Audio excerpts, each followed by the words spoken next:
Assalamualaikum warahmatullahi wabarakatuh. Selamat pagi, siang, sore, malam ya. Penggemar Radio Purnama Sidi yang sedang mendengarkan kami melalui akun YouTube ya dari Radio Purnama Sidi, maupun nanti kita potong-potong untuk FYP di Instagram juga boleh ya. Boleh. Nah, hari ini di kesempatan yang sangat berbahagia ya sahabat Purnama Sidi, sudah berkumpul di salah satu ruangan ya yang sangat Ciami gitu. bahasanya Yang zaman sangat dulu. ciami, iya yang sangat ciami. Ada saya Restu dan juga rekan saya Dia dan adik saya Yogi. Yogi ya. Siap. Oke, untuk hari ini kita mau ngapain nih? Oke, mau melunasi rindu. Ngobrol santai juga boleh. Ngobrol santai ya. Oke.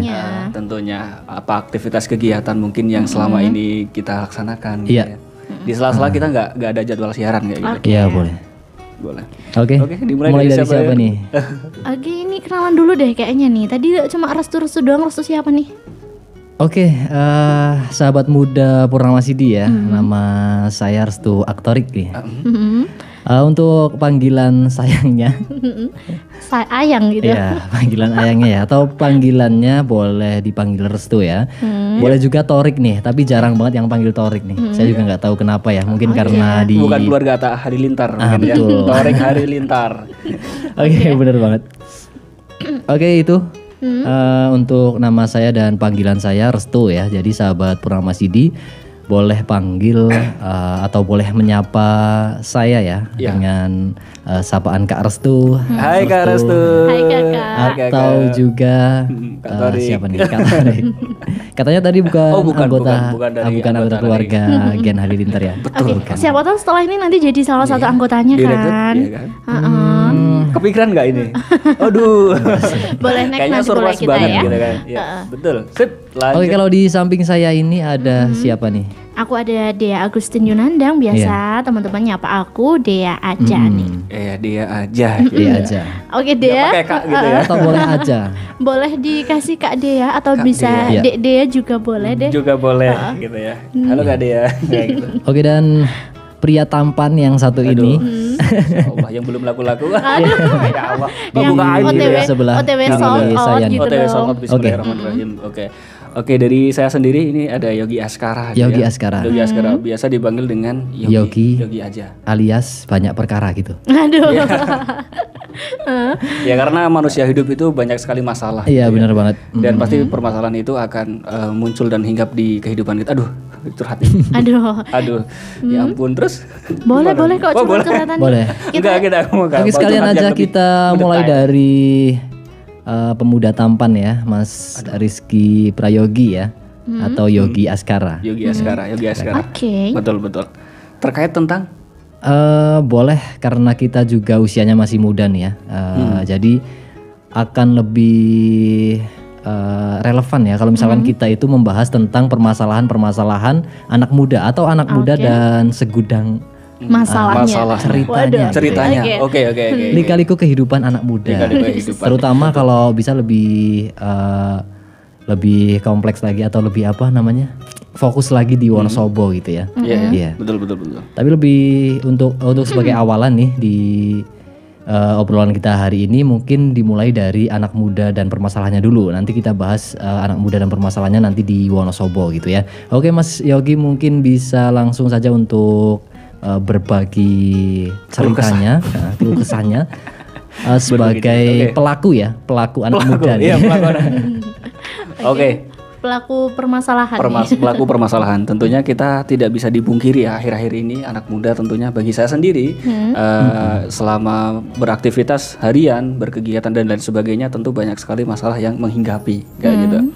Salah satunya mungkin tidur yang tidak tertata gitu, ataupun kesehatan mental yang mungkin jarang juga untuk kita perhatikan ya sebagai kawula muda. Ya, banyak sekali yang harus dilaksanakan sampai kita lupa nih prioritas apa yang harus kita kerjakan kayak gitu. Oke. Bener banget. Dan mungkin ini kembali lagi ya bahwa kita harus bisa memilah gitu ya, memilih mana-mana yang harus menjadi prioritas, yang kadang terlupakan kayak gitu. Ataupun tadi yang pertama itu banyak sekali mungkin jam tidur yang agak terganggu karena keseringan nongkrong gitu mungkin. Karena kegiatan-kegiatan yang seperti itu kan kita nggak bisa membatasi gitu kan. Kalau bukan kita sendiri yang memang tegas dan juga bahwa saya harus tidur jam sekian kayak gitu, nggak bisa dibatasi bahwa kalau nongkrong ini itu harus sekian jam kayak gitu. Dan itu tapi nih, tanpa sadar gitu loh kita laksanakan. Aku boleh nimalin nggak nih ya? Sebenarnya nggak cuma nongkrong nih Mas Yogi ya, karena anak-anak muda sekarang tuh jiwa pejuangnya tuh juga keren-keren banget.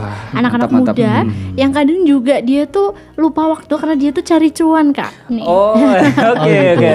Jadi betul, cari cuannya tuh sampai malam gitu. Makanya karena terlalu banyak aktivitas di siang hari, belum lagi malam hari, akhirnya kan fisiknya juga dia kadang rasa ada sakit-sakitnya gitu ya, mentalnya juga kurang terjaga. Kadang ada rasa kayak stres mungkin karena ada permasalahan-permasalahan yang belum ada solusinya, tapi aktivitas sehari-hari harus tetap berlanjut.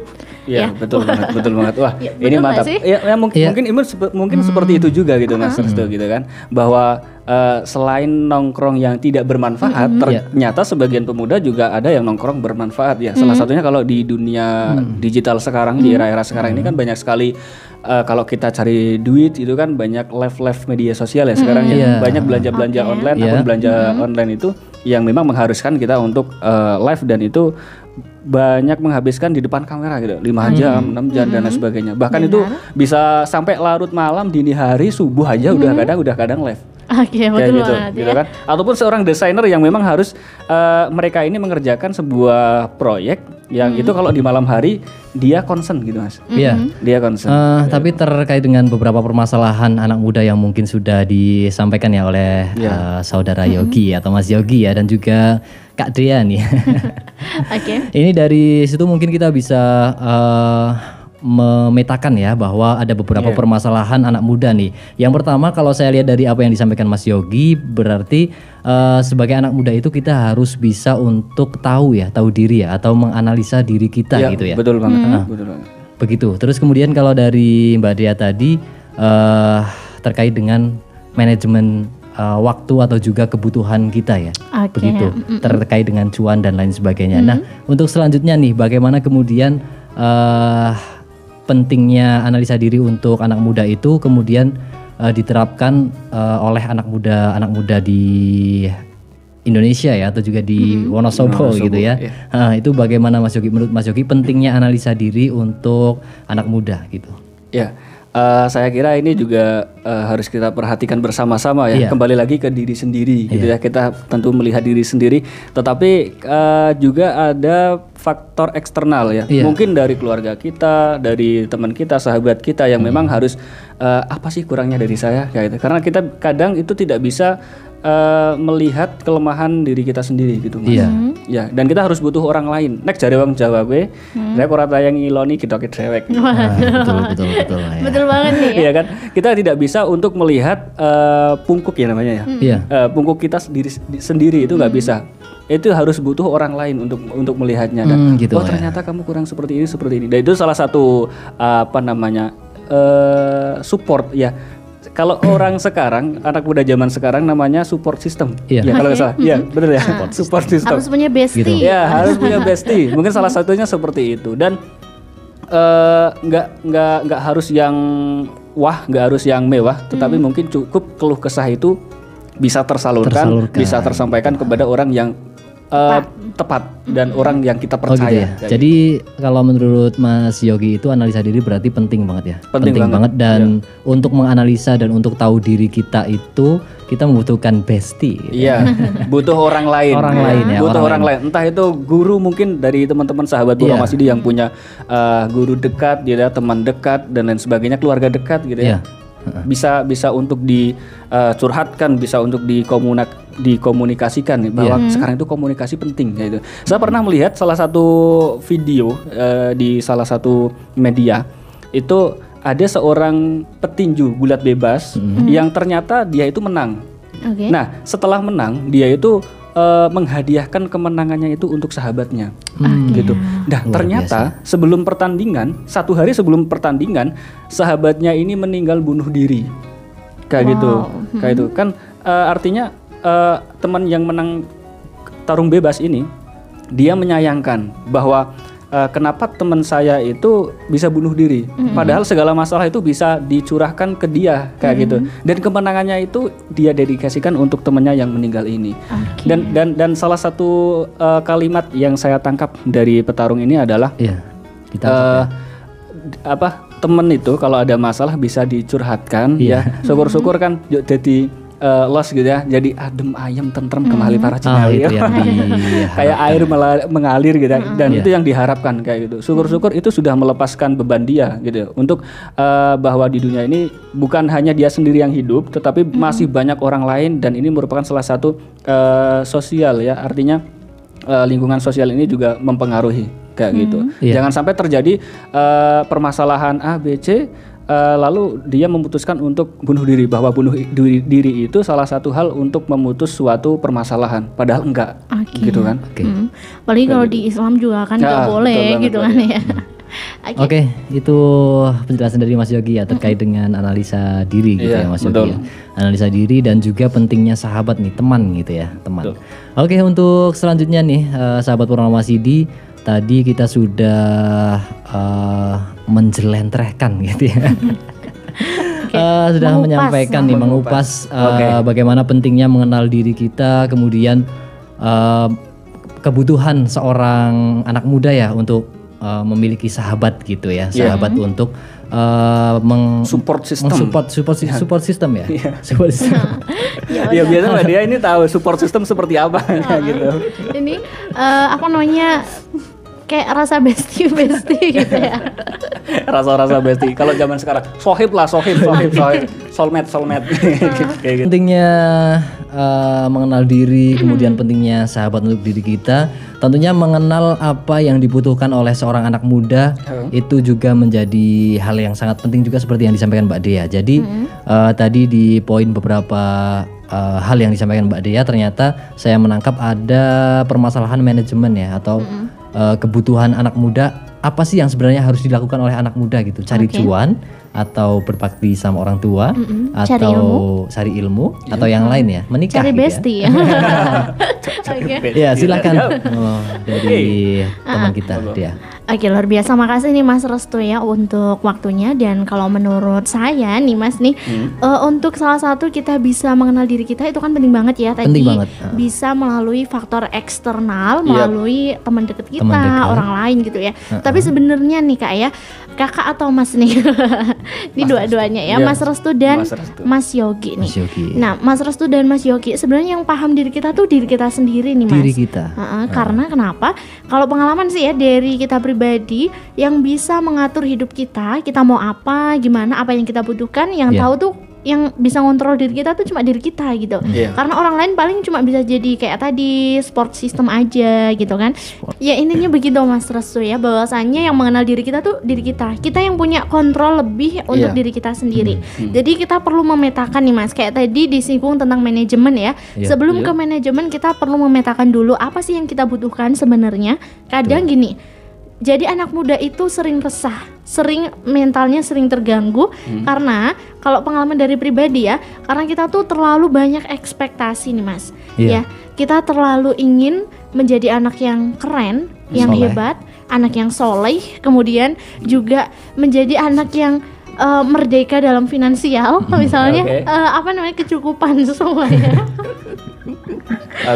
Kalau ngobrol sama teman tuh tetap nggak bisa nahan ketawa gitu ya. Karena mereka mungkin tahu gitu. Wah, ini ngapusi gitu. Oke, kita lanjutkan untuk pembahasannya terkait dengan tadi yang disampaikan Mbak Dea. Ya, tadi bahwa yang punya kontrol tuh diri kita sendiri ya.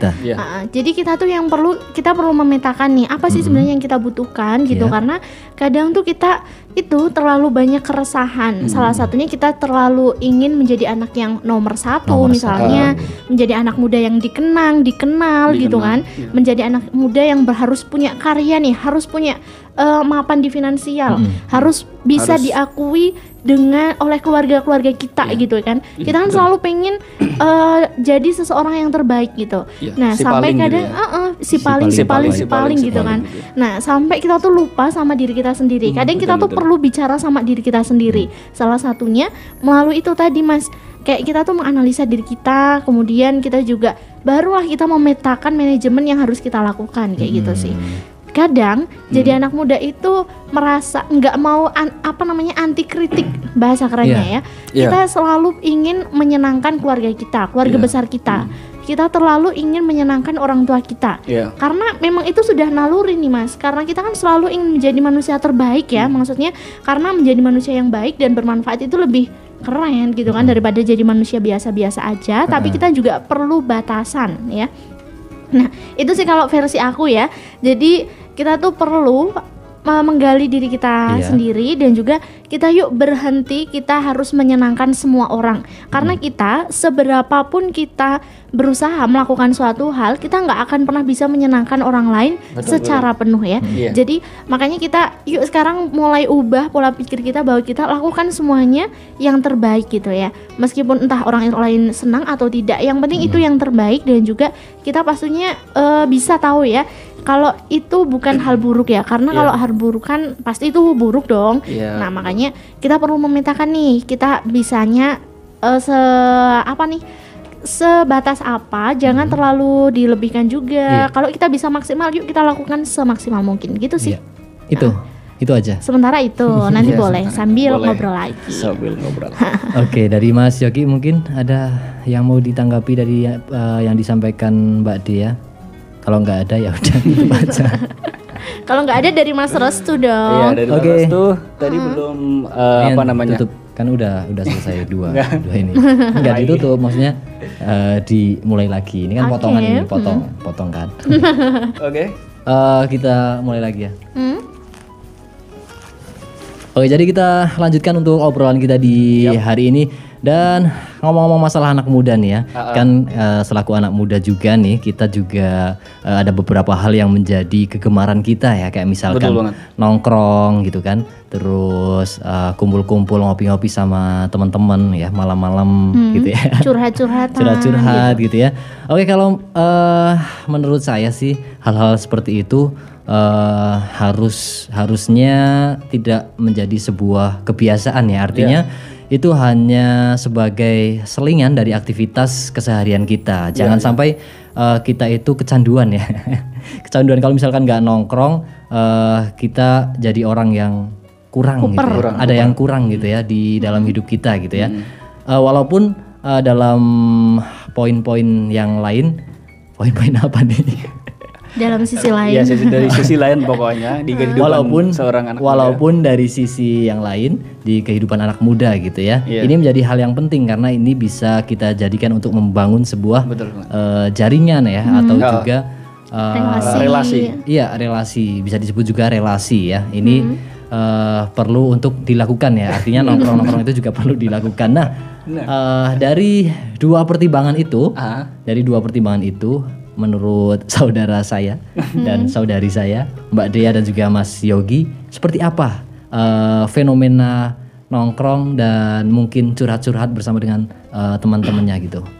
Ya, tentunya fenomena-fenomena yang terjadi di sekarang ini gitu ya, Mas, bahwa fenomena nongkrong sudah merebak di mana-mana gitu ya. Fenomena seperti itu sudah menjamur dari tingkat desa sampai perkotaan ya. Yang dulu mungkin cuman kita temuin di perkotaan, tetapi sekarang di desa itu sudah ada tempat-tempat nongkrong gitu ya. Meskipun dalam bentuk skala yang kecil ya, ataupun dalam kemasan yang berbeda kayak gitu. Kalau mungkin dulu nongkrong di warung kopi seperti hal-hal yang biasa ya, gitu. Tapi kan kalau sekarang mungkin zamannya coffee shop gitu kan, yang memang instagramable karena memang kebutuhannya seperti itu. Betul gitu. banget. Dan nggak hanya basa-basi belaka untuk kita nongkrong, tetapi ternyata di situ ada pertemuan, ada relasi tadi yang dikatakan, ada relasi di situ. Ada relasi bahwa kadang kita bisa bangun jaringan ketika kita nongkrong. Kita bertemu dengan orang yang mungkin kalau zaman sekarang anak muda yang berkreasi, apalagi di dunia digital, sehingga kita di situ bisa sharing gitu ya.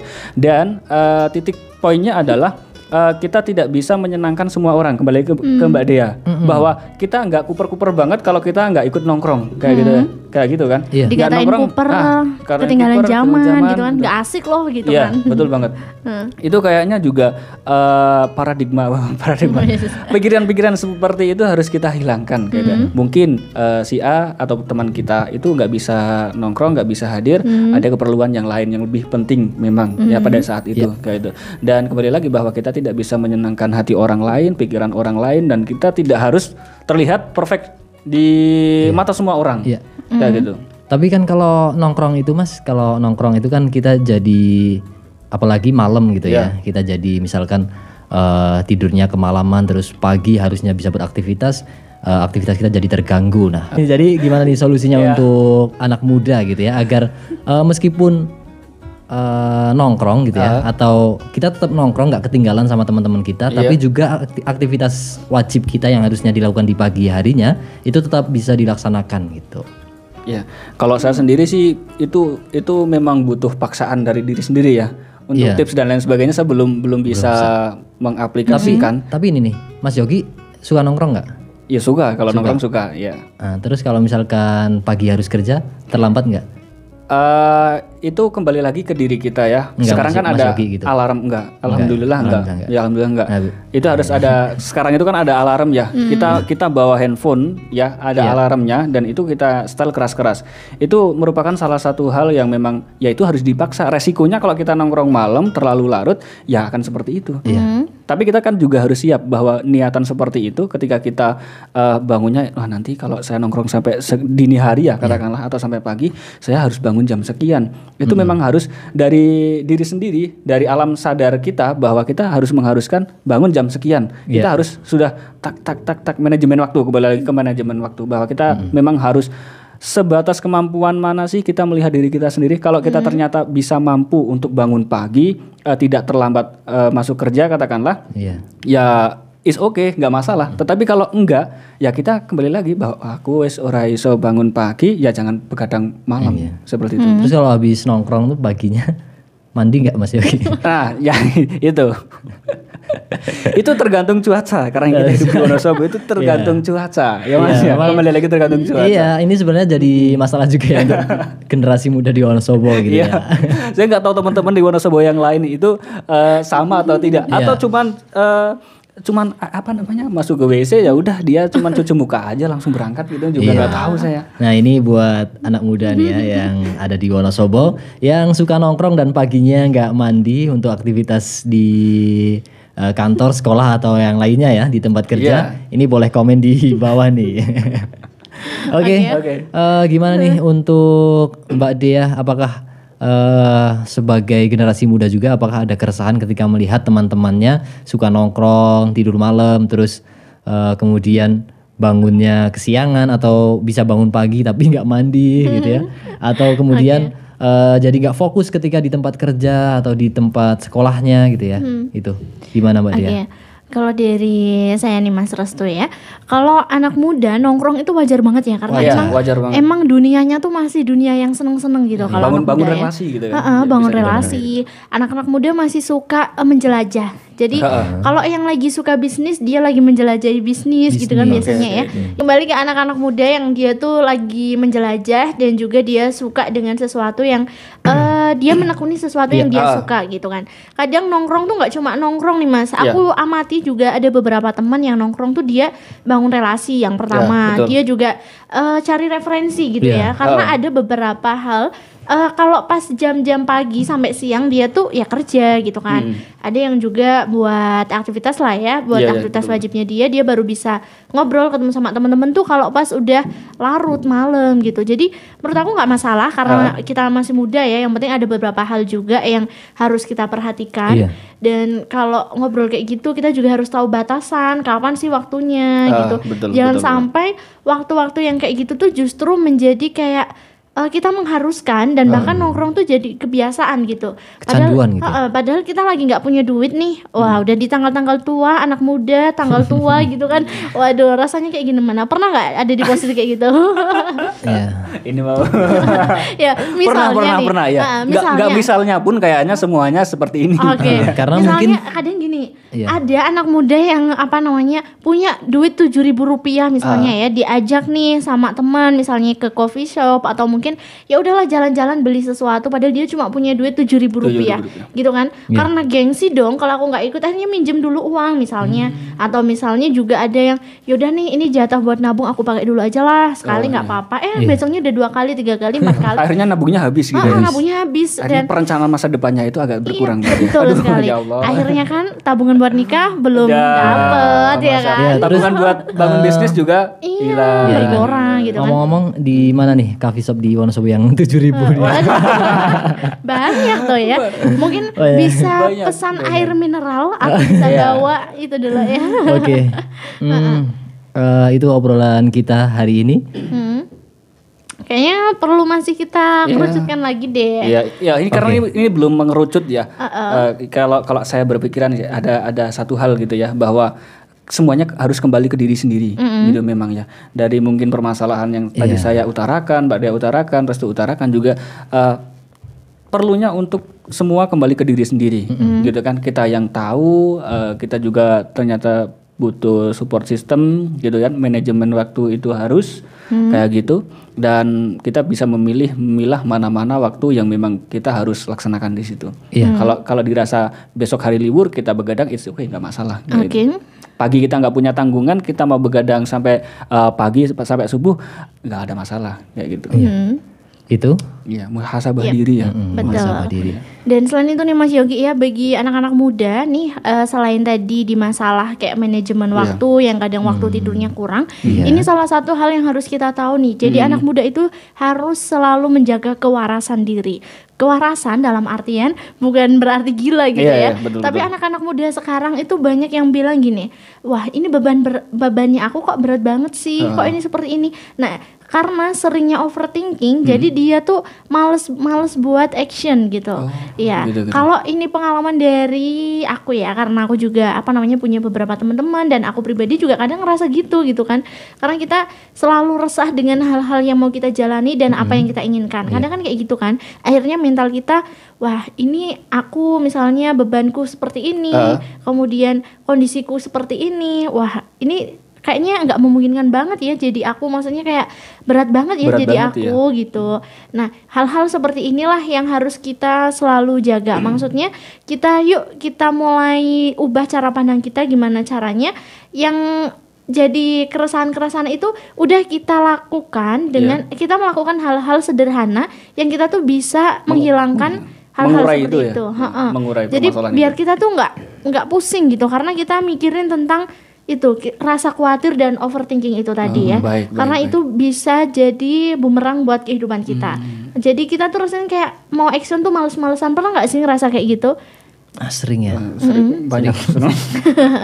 Oke, jadi kan rasanya wah aku ini nih, aku overthinking, aku pengen ini, tapi kok aku nggak bisa ya. Padahal teman-temanku udah bisa kayak gitu, gitu kan.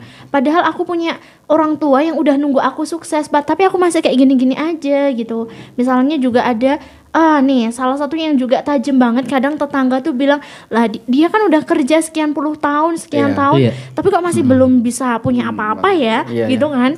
Atau bahkan ada dinyinyirin juga, loh itu udah usianya udah 25 kok belum nikah gitu kan. Nah anak muda tuh harus tebal kupingnya nih betul gitu Mas Restu. Iya bener banget. Yang terpenting poin untuk obrolan kita hari ini adalah yang pertama kita harus mengenali diri kita, terus kemudian harus bisa untuk memanajemen ya, baik itu kebutuhan kita, waktu kita, ya. Dari semua itu saya rasa yang terpenting juga adalah nggak kalah pentingnya ya, ini kita harus bisa untuk mencintai diri kita sendiri gitu ya. Jadi kalau misalkan kita sudah mencintai diri kita sendiri, insya Allah ya apapun yang kita lakukan, kemudian mau melakukan apa, kemana, insya Allah kita akan apa ya, saya nggak tahu. Ya insya Allah kita lebih ikhlas dan juga lebih bahagia, betul banget, lebih bahagia. makanya. Ya barang siapa yang bisa menghargai diri, orang lain pun akan bahagia untuk menghargai dia kayak gitu Oke. kan. Dan selain itu nih Mas Restu, kadang yang kita tuh sering lupa ya. Apa itu? Nah, jadi anak muda selain harus bahagia, jadi harus manajemen waktu dan lain sebagainya. Nih, jadi anak muda juga kita, ini juga koreksi buat diri aku sendiri ya. Jadi anak muda kita juga salah satu untuk menenangkan hati dan untuk memanajemen waktu itu kita harus selalu tahu bahwa kita tuh hidup gak cuma buat diri kita sendiri. Jadi kita juga perlu tahu nih bahwa kita tuh punya Allah Subhanahu Wa Taala gitu loh. Kita harus tetap memanajemen waktu buat ibadah, hubungan kita sama Allah. Gimana sih? Barangkali keresahan-keresahan kita, masalah-masalah kita itu karena kita nggak dekat sama Allah. Kita menjadi manusia yang bertuhan gitu ya. Gitu. Jadi kita harus kita harus introspeksi nih. Kadang masalah itu datang ya karena kita tuh nggak tenang. Kita nggak tenang itu karena kita ya udah kita nggak ada rasa kayak ya segala sesuatu tuh milik Allah misalnya gitu kan, segala sesuatu tuh atas kehendak Allah. Atas kehendak Allah. Itu apa yang juga, kita miliki gitu juga ternyata bukan semuanya menjadi hak absolut kita gitu kan. Semuanya karena izin dari Allah gitu kan. Nah makanya kita juga harus selalu bilang ke diri kita sendiri bahwa usaha sebesar apapun ataupun sekecil apapun itu bisa sukses karena atas izin Allah dan tentunya karena ridho orang tua juga dong gitu. Hai manusia. Hai. Ini aduh. Oke, sahabat Muda Purnama Sidih, itu tadi obrolan kita dengan kedua pelaku ya.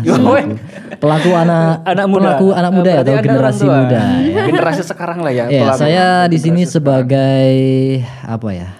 Pemandu anak muda ya. Oke, itu dan kemudian selaku anak muda, saya juga sepertinya perlu berpesan ya untuk generasi muda. Bagaimana agar kamu agar teman-teman semua. Oke, bagaimana agar sahabat Muda Purnama Sidih bisa untuk mencintai diri ya. Artinya selaku anak muda kita harus tahu diri yang pertama, kemudian memanajemen diri ya. Dan jangan lupa untuk mensyukuri apa yang kita lakukan atau apa yang kita dapatkan hari ini gitu ya. Banget. Yang lalu biarlah berlalu, kita jadikan pelajaran. Yang hari ini kita syukuri, kita jalani. Masa depan harus milik kita bersama dong. Harus optimis bahwa kita menjalani masa depan. Ya, kita harus optimis dengan masa depan yang akan kita jalani. Apa yang kita cita-citakan, apa yang kita tuju gitu ya. Doakan saya, semoga saya sukses. Amin. Sahabat Purnama Sidih juga semuanya sukses gitu ya. Sukses di dunia dan sukses di akhirat. Bener banget. Amin. Oke, itu ya. Amin ya Allah. Jangan putus asa jadi anak muda. Karena anak muda tuh pokoknya keren-keren abis. Iya. Aku terenyuh. Aduh. Terenyuh atau terlapar-lapar. Selesai, Bay. Oke. Boleh mau selesai atau mau lagi? Kurang seperempat. Oh iya. Oke, terima kasih Mas Yogi dan juga Mbak Dea dan juga saya sendiri. Terima kasih kembali. Terima kasih juga untuk sahabat Muda Purnama Sidih yang sudah menyimak kita di akun YouTube-nya Radio Purnama Sidih. Jangan lupa di subscribe dan jangan lupa juga untuk like, comment, share ya ke teman-temannya, ke sahabat muda dimanapun sahabat muda berada ya. Di share untuk dilihat dan pastinya dijadikan pelajaran apabila ada yang baik-baiknya ya. Kalau yang mungkin ada buruk-buruknya hempas ya. Lewatin aja deh. Oke, dan jangan lupa juga komen-komennya diramaikan ya untuk sahabat Muda Purnama Sidih. Oke, mungkin itu saja pertemuan kita hari ini. Ada closing statement dari Mas Yogi dan juga Mbak Dea. Cukup. Gak ada ya? Oke, sudah cukup. Ya intinya kita harus bersyukur tadi lah. Kita bersyukur bahwa semua anak muda segala pencapaian dan lain sebagainya itu atas izin Allah Subhanahu Wa Taala. Agar kita enggak merasa kecewa banget gitu. Kita enggak kecewa banget bahwa semua pencapaian tentu ada dari Yang Maha Kuasa. Oke. Satu lagi Mas Restu, yang mungkin buat sahabat Purnama Sidih yang masih muda-muda atau jiwanya masih muda, jangan lupa jadilah anak muda yang bahagia ya. Karena jadi anak muda yang kaya itu sudah banyak. Tapi jadi anak muda yang bahagia itu jarang banget. Dan untuk menjalani kehidupan, saya selaku anak muda juga berpesan bahwa hari kemarin jadikanlah pelajaran, kemudian hari ini disyukuri, dan hari yang akan datang kita harus optimis untuk mendapatkan apa yang kita cita-citakan gitu ya. Oke, itu obrolan kita hari ini. Terima kasih banyak untuk semuanya, dan dari saya akhiri. Assalamualaikum warahmatullahi wabarakatuh. Waalaikumsalam warahmatullahi wabarakatuh.